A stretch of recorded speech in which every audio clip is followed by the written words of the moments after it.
당신 미쳤어? 이게 지금 뭐 하는 짓이야? 제가 소리를 질렀어요. 여보, 진정해. 일단 얘기 좀. 얘기? 무슨 얘기를 해? 2년 동안 매달 100만 원씩? 그것도 나 몰래? 남편 앞에 통장 내역서를 내던졌어요. 그리고 이건 뭐야? 정기적금 해야? 1,000만 원? 그건 아버지 당뇨 치료 때문에. 당뇨 치료? 그럼 나한테 한마디라도 했어야지. 우리 공동 적금인데. 부모님이 아프신데 그럼 어떡해? 내가 치료하지 말라고 했어? 나한테 말 한마디라도 했었어야 했다는 거잖아. 손이 떨렸어요. 화가 나서가 아니라 배신감 때문에. 안녕하세요. 저는 34살 중견기업에 다니는 워킹맘입니다. 4살 딸이 있고요. 남편과 저는 열심히 맞벌이하며 작은 투룸 아파트도 분양받고 나름 안정적인 생활을 꾸려왔다고 생각했어요. 근데 알고 보니 그게 다 제 착각이었더라고요. 사실 이 일을 알게 된 건 우연이었어요. 제가 2교대 근무를 하다 보니 급여가 들어오는 날짜가 좀 불규칙해요. 그래서 통장 정리를 자주 하는 편이거든요. 그날도 집에서 통장 정리를 하고 있었어요. 제 통장, 남편 통장, 그리고 우리 공동 통장. 이게 뭐지? 남편 통장에서 매달 100만 원씩 나가는 게 보이더라고요. 처음에는 혹시 적금을 따로 든 건가 싶었어요. 근데 적금이면 같은 은행으로 이체되는데 이건 다른 계좌로 송금이었어요. 더 살펴봤더니 2년 전부터 계속 나가고 있었어요. 매달 빠짐없이. 2년이면 100만 원씩 2,400만 원? 숨이 막혔어요. 그리고 공동적금 계좌를 확인했어요. 우리가 같이 넣기로 한 정기적금 중도 해약되어 있었어요. 작년에 1,000만 원이요. 남편이 퇴근하자마자 물어봤어요. 여보, 이거 뭐야? 통장 내역서를 내밀었죠. 남편 얼굴이 하얘지더라고요. 그게 2년 동안 매달 100만 원씩 어디 보낸 거야? 나한테 말도 안 하고? 우리 집에 보냈어. 뭐? 부모님한테 매달 100만 원씩 보냈어. 동생들 기반 잡으려면 돈이 필요하잖아. 순간 귀를 의심했어요. 동생들 기반? 동생들이 지금 몇 살인데 당신이 돈을 보내줘? 도련님 23살 아니야? 성인이잖아. 왜 우리가 그 돈을 대야 해? 늦둥이니까 아직 돈을 모아야 하잖아. 그럼 나한테 말이라도 했어야지. 남편이 말을 더듬었어요. 그리고 아버지 당뇨 치료 때문에 작년에 적금 해약해서 1,000만 원 들였어. 우리 공동 적금을? 응, 나한테 한마디도 안 하고? 미안해. 급한 일이어서. 근데 이게 끝이 아니었어요. 그리고 어머니도 병원 치료 받으시는데 정기적으로 돈 들이고 있어. 어머니는 어디가 아프신데? 아직 당뇨는 아니신데 아버님 보시니까 본인 건강도 걱정되신데? 그래서 꾸준히 병원 다니시면서 예방하고 싶다고. 저는 할 말을 잃었어요. 당뇨도 아닌데 예방치료비를 우리가 대는 거야? 여보, 부모님인데 그럼 어떻게 해? 부모님? 그럼 내 부모님은? 우리 아빠 은퇴하고 경비 일하시는 거 알지? 엄마는 반찬 만들어 파시고? 알아. 근데 당신은 우리 부모님 생신이나 명절에 용돈 한번 드리자고 먼저 말한 적 있어? 남편이 고개를 숙였어요. 우리 부모님은 자식들 피해줄까봐 저녁 식사 대접도 안 받으려고 하시는데 내가 아끼고 아껴서 용돈 드리면 당신은 삐지고 서운해했잖아. 그런 사람이 시댁에는 몇 천만 원을 퍼부었어? 저는 정말 열심히 살았어요. 결혼하고 아이 낳고 1년 육아휴직 후 복직해서 주야 2교대 근무를 소화하면서요. 2교대가 얼마나 힘든지 아세요? 낮에 일하고 밤에 일하고 생체 리듬이 계속 바뀌는 거예요. 근데 왜 2교대를 하냐고요? 솔직히 돈 때문이에요. 2교대 수당이 붙으니까 다른 직장보다 월급이 더 나오거든요. 우리 가족의 안정적인 미래를 위해서 아이 교육비도 모아야 하고 노후 준비도 해야 하고 그렇게 생각하면서 악착같이 벌었어요. 작은 투룸 아파트지만 제 명의로 분양받았을 때 정말 뿌듯했거든요. 우리 가족의 집이다. 내가 해냈다. 그렇게 생각했어요. 근데 내가 그렇게 해서 번 그 돈이 시댁으로 흘러들어가고 있었던 거예요. 제가 몸갈아가며 번 돈이 그날 밤 잠을 잘 수가 없었어요. 정확히 계산을 해봤어요. 매달 100만 원씩 2년 2,400만 원. 정기적금 해약 1,000만 원. 시어머니 병원비 정확한 금액은 모르겠지만 몇백은 더 들어갔겠죠. 합치면 최소 3,500만 원 이상. 3,500만 원이요. 제가 이교대하면서 밤새 일하면서 몸이 아파도 참으면서 번 돈이 시댁으로 그렇게 흘러들어갔어요. 우리 노후 준비 자금, 아이 교육비, 비상금 다 물거품이 된 거예요. 더 화가 났던 건 시댁 형편이 원래 좋지 않았던 건 알았어요. 그래서 저도 어느 정도 보탬이 되고 싶었어요. 명절 때 용돈도 챙겨드리고 필요한 거 있으면 사드리고 그 정도는 며느리로서 당연하다고 생각했어요. 근데 이 정도일 줄은 몰랐어요. 그것도 제 동의도 없이 저 모르게 며칠 동안 남편과 말도 안 하고 지냈어요. 같은 집에 살면서도 서로 외면하고 그러다가 남편이 먼저 말을 걸었어요. 여보, 우리 이야기 좀 하자. 할 말 있어? 미안해. 근데 이해해줬으면 좋겠어. 이해? 부모님이 힘드시니까 나도 어쩔 수 없었어. 어쩔 수 없었다고? 나한테 말 한마디 하는 게 그렇게 어려웠어? 말하면 반대할 것 같아서. 당연히 반대하지. 우리 공동재산인데? 그래서 그냥 혼자 결정한 거야. 저는 허탈하게 웃었어요. 혼자 결정? 결혼해서 가정 꾸리고 아이까지 낳은 사람이 혼자 결정을 해?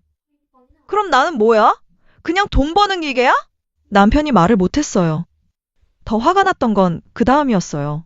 남편이 갑자기 태세를 바꾸더라고요. 여보, 그래도 우리 부모님인데 가족이잖아. 가족? 결혼하면 시부모님도 당신 부모님이 되는 거야. 당연히 모셔야지. 모시는 거랑 이건 차원이 다르잖아. 차원이 다르다고? 부모님 아프신데 치료비 되는 게? 그게 아니라 나한테 말을 했어야 한다고. 말했으면 어차피 반대했을 거잖아. 그리고 솔직히 말해서 당신 너무 째째한 거 아니야? 순간 귀를 의심했어요. 뭐라고? 부모님 치료비 되는 게 그렇게 아까워? 나 같으면 내 옷이라도 팔아서 보탰을 텐데. 당신 지금 나한테 뭐라고 하는 거야? 당신이 평소에 너무 돈에 깐깐하니까 내가 말을 못한 거야. 내가 돈에 깐깐하다고? 남편은 계속 말을 이어갔어요. 당신 생각해봐. 부모님이 아프신데 돈이 아까워? 아깝다는 게 아니라, 그럼 뭐야? 결국 돈 문제잖아. 그게 아니라 나한테 상의를 했어야 한다고. 상의? 부모님 치료비에 무슨 상의를 해? 그냥 하는 거지. 남편은 저를 효도를 모르는 며느리로 몰아가고 있었어요. 그리고 동생들도 마찬가지야. 가족이 서로 돕는 게 당연한 거 아니야? 동생들은 성인이잖아. 그래도 아직 어려. 기반 잡을 때까지 도와줘야지. 그럼 우리 애는? 우리 노후는? 그건 우리가 알아서 하면 되지. 어떻게 알아서 해? 당신이 몇 천만 원을 빼돌렸는데? 빼돌렸다는 표현은 너무하잖아. 남편이 마치 제가 잘못이라도 한 것처럼 말하는 게 정말 견딜 수가 없었어요. 그럼 우리 부모님한테는 왜 그렇게 안 하는 건데? 우리 부모님은 경비 일하시고 반찬 파시는데 당신은 용돈 한 번 드리자는 말도 안 했잖아. 우리 엄마 아빠. 아빠는 정년퇴직 후에 아파트 경비 일을 하세요. 새벽 5시에 일어나서 밤 10시까지 일하시죠. 엄마는 집에서 반찬을 만들어서 파세요. 새벽부터 일어나서 김치 담그고 나물 무치고 찌개 끓이고 그렇게 번 돈으로 간신히 생활하시는데 자식들한테는 절대 손 안 벌리세요. 우리는 괜찮아. 너희나 잘 살아라. 명절 때 제가 용돈 드리려고 하면 아이고, 괜찮다. 너희가 쓰렴. 저녁 식사 대접하려고 하면 우리 집에서 먹을 거 많아. 너희끼리 먹어라. 그렇게 사양하시는 분들이에요.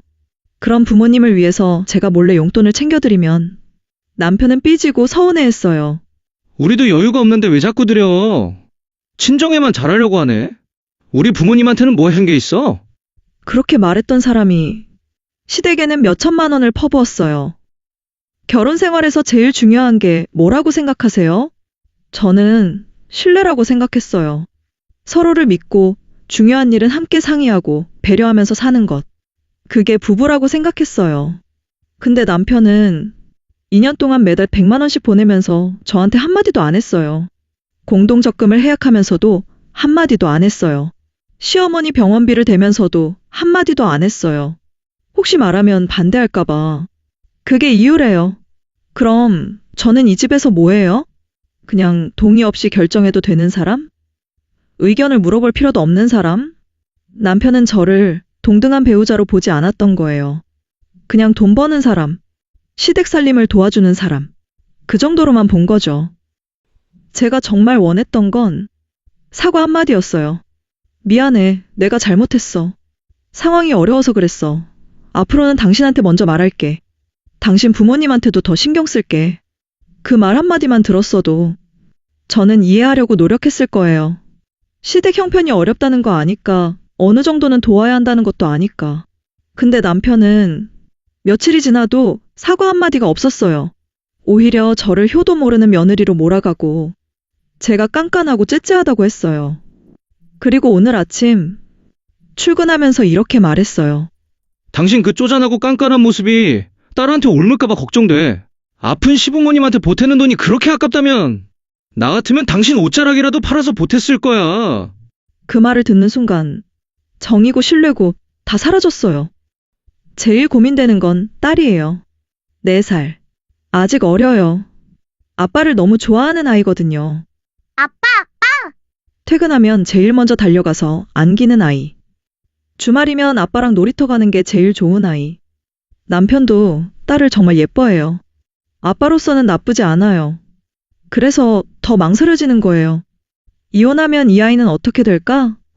아빠를 못 보게 되는 건 아닐까? 아이한테 상처가 되는 건 아닐까?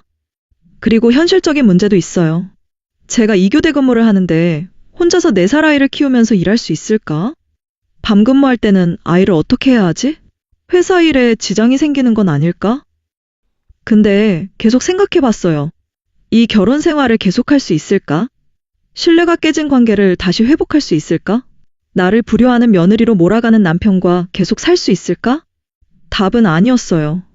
이미 정이 다 떨어졌어요. 남편을 보면 화가 나고 실망스럽고 배신감만 들어요. 그리고 생각했어요. 딸에게 이런 모습을 보여주는 게 맞을까? 엄마가 무시당하고, 의견이 무시되고, 돈만 버는 기계처럼 취급받는 모습. 그런 걸 보고 자라는 게 딸한테 좋은 교육일까? 아니면 엄마가 혼자서도 당당하게 열심히 사는 모습을 보여주는 게 나을까? 물론 힘들겠죠. 혼자 아이 키우면서 2교대 근무하는 건 상상만 해도 벅차요. 근데 할 수 있을 것 같아요. 제가 지금까지 해왔잖아요. 딸한테 2배로 더 잘해주면 되잖아요. 상식적으로는 이혼이 맞다는 걸 알아요. 신뢰가 깨졌고, 배려가 없고, 사과도 없고. 근데 현실적으로는 두려워요. 딸이 감당해야 할 변화. 제가 혼자 감당해야 할 육아와 일. 그 모든 게 두렵죠. 며칠 동안 정말 많이 고민했어요. 밤새 잠도 못 자고. 근데 시간이 지날수록 사람이 차게 식더라고요. 처음엔 화가 났는데 이제는 그냥 냉정해졌어요. 이 사람과는 더 이상 함께할 수 없다. 오늘 제가 아는 변호사한테 연락했어요. 자문을 구하려고요. 이혼 절차가 어떻게 되는지, 양육권은 어떻게 되는지 상담 날짜를 잡았어요. 남편한테 정식으로 이혼 이야기를 하기 전에 법적으로 제가 어떤 권리가 있는지 알아야 할 것 같아서요. 저는 이혼하기로 마음먹었어요. 물론 쉽지 않을 거예요. 딸도 있고 경제적으로도 부담이고. 근데 이대로는 못 살 것 같아요. 제가 중요하게 생각했던 건 돈을 보냈다는 사실보다도 부부간의 신뢰, 배려였거든요. 그게 무너진 관계를 계속 유지할 수는 없어요. 여러분이라면 어떻게 하시겠어요? 제 결정이 맞는 걸까요? 아니면 딸을 위해서라도 참고 사는 게 나을까요? 댓글로 여러분의 솔직한 생각을 들려주세요.